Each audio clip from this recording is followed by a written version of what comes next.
Alrighty then, so we are back, and I think I've made some good changes. I have kind of figured I'm feeling my way out, feeling my way through this. And I realized that my lighting needed to be a little bit better. So hopefully it is. Hopefully it's a little bit better. If you don't know, you might think it's purple, but it's actually magenta. I like this color. I have a blue background. You really can't see it, but I just like that vibe. And you might see it in the profile picture, but I like it. Something about it. I don't know what it is. So, been about a week, and I just rapid fired within 48 hours. I think I dropped like 4 episodes, and that was really just to get the momentum started.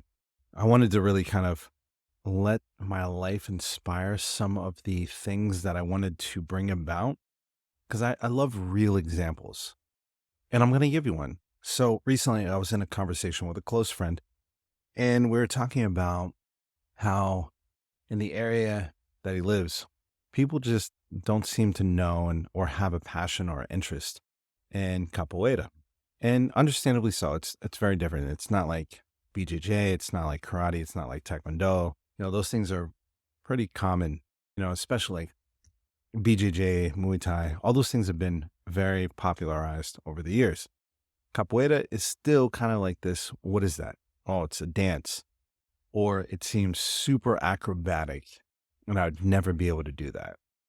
And so there's these preconceived notions that kind of force people to exclude themselves from seeing themselves do it, right? Which is kind of a shame, because a lot of those things that you see in capoeira, the flips and acrobatics, is arguably not capoeira. It's more of the show. It's more of what gets people's attention. And that kind of got morphed into capoeira.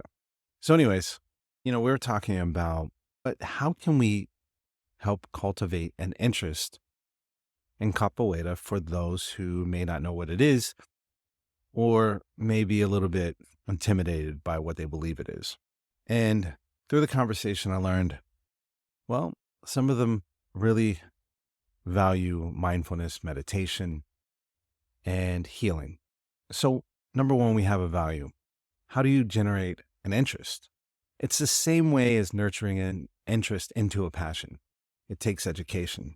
So, that's something that we've been working on. And I actually made a proof of concept video. Maybe I'll link it somewhere. Maybe I won't. But the idea is that the same concepts that exist in trying to cultivate a passion or interest within yourself about something is really no different than trying to do that for somebody else, or another group of people, or demographic of people. You still have to connect to values. You still need to educate. And then there needs to be a call to action. There needs to be something persuasive enough that says, hey, I'm going to do this. Let me try it. So I thought that was interesting.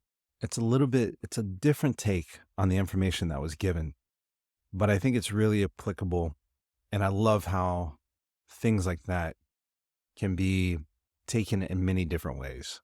If you get the core concepts, I think you can apply it in a lot of different ways. So what have we been talking about for the last 4 episodes? Well, we talked about intention. We talked about building a passion, like we just mentioned. We talked about things you can do to create strong and powerful intentions. And then we talked about one key element, and that key element was grit. What is it?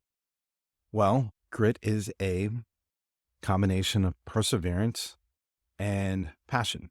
Now, there are definite benefits of grit. We reviewed that in the last episodes. You resilience, commitment, the ability to overcome challenges, the ability to achieve long-term goals, to bounce back. But what are the downsides? Well, first off, potential burnout. That's a huge one. The next one is neglect of personal relationships. And the last one is ignoring opportunities. How does that work? Well, think about this. Think about the ability to bounce back. You have a setback, a challenge. You lost the battle, but you're out to win the war. Okay. Well, you can push yourself past your physical limits, your emotional limits, and even your mental limits. I'll give you an example. I was in one of my classes, I think it was my Android class, when I went to school at Full Sail University.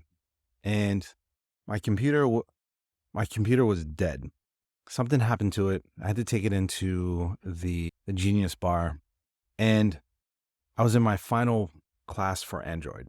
Well, it was getting really close to the deadline, and if I didn't turn it in, I would have to drop the class. I didn't want to drop the class. I didn't want to have to take it over again because one of the things I did was combine my final project for Android with actual client work. So I would have this app that I built for, and I couldn't reuse it for the next class. It had to be an entirely different concept. So there was a lot of pressure on getting this done. So when I realized I wasn't going to get my computer back on time, I basically commandeered a manager's computer, a Windows machine. I was using a Mac. So Windows machine, downloaded, what was it? Eclipse, because this is back then before Android Studio. This is how funny this situation was. I clocked out, or I told them that I was going to leave work. Something came up and I needed to go. They said, okay, just make up the time. I literally left my desk, went into a manager's office and said, I need to use your computer and I'm probably going to use it until the end of the night. And they looked at me and I said, it's for a final project. They understood. Fortunately, I was in a place that understood. Now, I was already stressed out, but I needed to get it done. It was a setback because now once I was on a Windows machine, simple things like Command C, Command V are little annoyances when you're under pressure. You have to go Control C, Control V, copy paste. Other shortcut commands, completely different. I was really big into shortcuts back in the day, and nothing was the same. Remotely nothing was the same. On top of that, I knew I was on borrowed time. I couldn't sit in this office for a long time, but I kept going. Push, push, push, push, push. And I'm stressed out. I'm already like stressed because I don't have a machine, or a computer. I'm borrowing this one. It's stressful using it. It's annoying. But I sweared to myself that I was going to get this project in because this was the last day. I'm pretty sure I was at that desk for almost about 8 hours straight. I'd get up to go to the restroom, get a drink of water or, something, take a 10-minute break to like clear my head for a second. But that was like solid, solid, solid, solid, solid. I was already tired, exhausted. And I remember when I had submitted the project finally, it was late in the evening. People were still there in the office. And I remember getting up and I looked at my manager and they're like, you look rough, something like that. I had this overwhelming feeling of like wanting to cry. And I did. I like started bawling and I didn't understand it. But then I realized that I was physically, mentally, and emotionally exhausted because I pushed myself, and I refused to take that loss, that final loss. And that was the first like real, like, where I pushed myself past my emotional limit, but I was unaware of it until I started allowing myself to relax. And I was pretty, worn out for the next couple days. So that's a real interesting, there's some signs in there. Notice I used the word stress. I noticed, like annoying. There's a lot of negative parts of that experience. And when you have a lot of grit, you're going to deal with it anyways. But over time, that's definitely going to burn you out. If you keep on doing this over and over and over and over again, you're going to really do some damage to a lot of parts of your human experience, your physical body, your mind, your emotions. The other thing is, if you compare the highlights or the benefits of grit, that commitment, you might be so committed to this, but end up neglecting your personal relationships. And I agree, that happens. And you can't get that time back. The past is something you have, but you'll never get back. And the last one is, when you are really dedicated to overcoming a challenge, right? The time and the effort you're putting into making this happen. Sometimes you have to step back and really consider, is all of this struggle and effort worth what I'm trying to accomplish? There might be other opportunities that you're blind to or avenues of help, but you're so focused on getting this one thing or achieving this one thing that you almost block your blessings, whether it be from God or the universe or any of those things that bring things to you, potential other solutions. You may actually block those because you're so focused on one thing. So while grit does help you push through your challenges, there is something else that we can kind of combine with grit that can help our journey become more enjoyable and possibly even more creative. So what is that? Well, that's flow. So what is flow? So flow is the mental state where a person is fully immersed in an activity. They're enveloped in it. There's an experience of feeling energized, focused. You're just flowing through task after task. And it almost seems like I all I can think about it in this is like when I'm coding and I'm building a feature out and everything is just working for me. I can write 400, 500 lines of code, run the app and it just work, right? And you lose track of time. Sometimes an hour will go by, 2 hours will go by. You don't realize it. You're just in the zone when you do deep work or focus work. The cool thing is that the challenge is met up with your skill. So it's not too hard. It's not too easy. Some of the benefits of flow are increased creativity, increased productivity, and a feeling of fulfillment because you are getting a lot more done and it doesn't feel like you're struggling. But with all good things, there are potential downsides even to flow. And that can be a loss of awareness of other people's needs. Imagine you're in the zone, you're getting a lot done. Your little brother, your little sister needs help with something, or they're hurt, or it could be as simple as I'm going to bed and I want to say goodnight. And you're just in the zone, you completely ignore them, not even noticing that they're there. That can be potentially damaging when it comes down to it. Some of the other things are uneven work pace. You can't always get into the flow 24/7. There are often pockets of time throughout the day when you're just in your groove, when you feel awake, when you feel like you're really just in the right headspace to get a lot of stuff done. And sometimes you'll get a lot of it done right then, and you won't do anything else for the rest of the day because you prefer to be in flow. But with these downsides, how does it really balance out grit? Well, let's talk about how we can balance the increased creativity, productivity, feeling of fulfillment, and add those with the idea of resilience, commitment, and the ability to overcome challenges and mitigate the potential for burnout, neglect of other personal relationships, and even, like I mentioned before, ignoring opportunities. First, you want to set clear and meaningful goals. Well, what does that mean? Well, again, just like the intentions, you have to kind of break things down to steps. When you hit those goals, if they're small enough, achievable enough, if you allow yourself to time box, then you're likely to balance out the shutting out of other things that are not within your zone. And you end up making little batches of work time so that you can actually engage in the other things in your life. That could be self-care, that could be care for others, that could be folding your laundry. The next thing you want to do is develop a routine that allocates time for focus work, which is grit, but also creative play. Now, why do you think while I was in my degree, I had to find something else that balanced my life? All I was doing is work. School.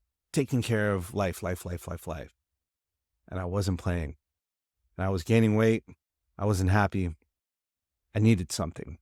And that ended up being capoeira. And ironically, what do you say when you do capoeira? I play capoeira. So you need to play. You need to flow. And again, capoeira is like the epitome of flow. You need to allow yourself to struggle. Yes, there are times where you can't flow all the time, but you push forward no matter what. Again, if I had reduced my stress level, maybe in that assignment, I would have felt more flow and just zip through it, and I didn't have to be constantly stressed.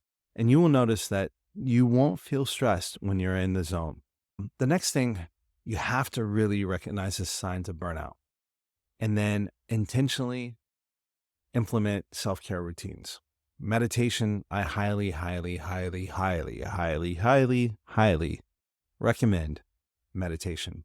You can start out with 10 minutes in the morning, 10 minutes at night.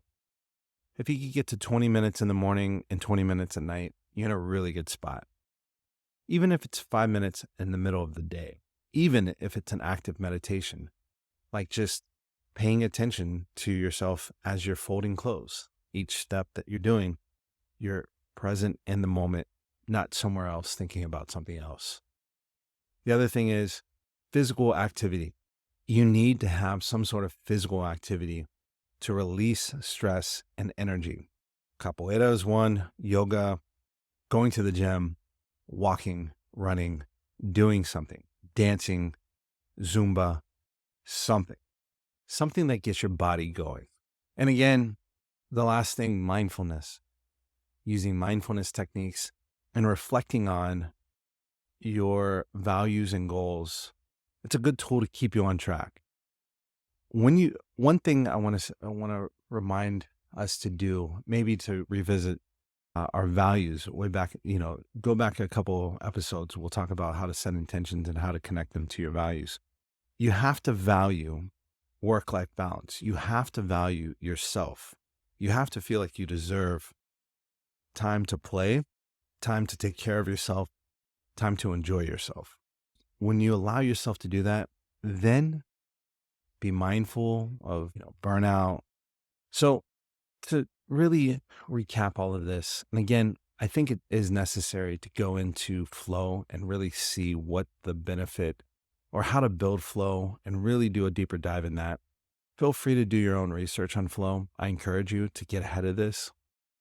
But when you challenge yourself to get into a state where your distractions are reduced, you're highly focused on whatever it is that you're doing, and your skill level is matched for the challenges that you're trying to face, or you've been able to break up the work in a way where your skill set is matched to the task that you're doing, and there is an art to that, then you'll find that you don't feel like work is overwhelming. We'll definitely discuss that a little bit more in another episode.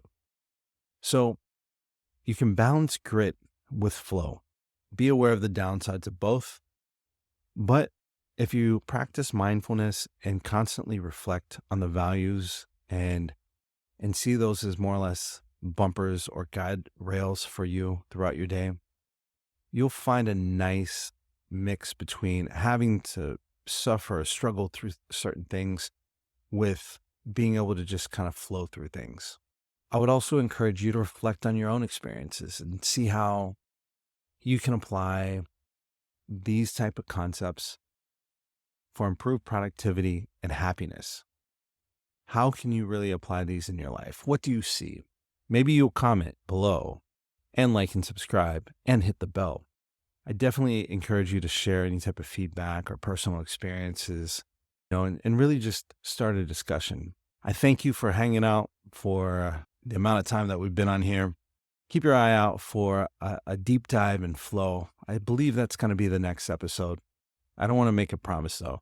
And if you haven't, again, like and subscribe. But until the next time, I'll see you around.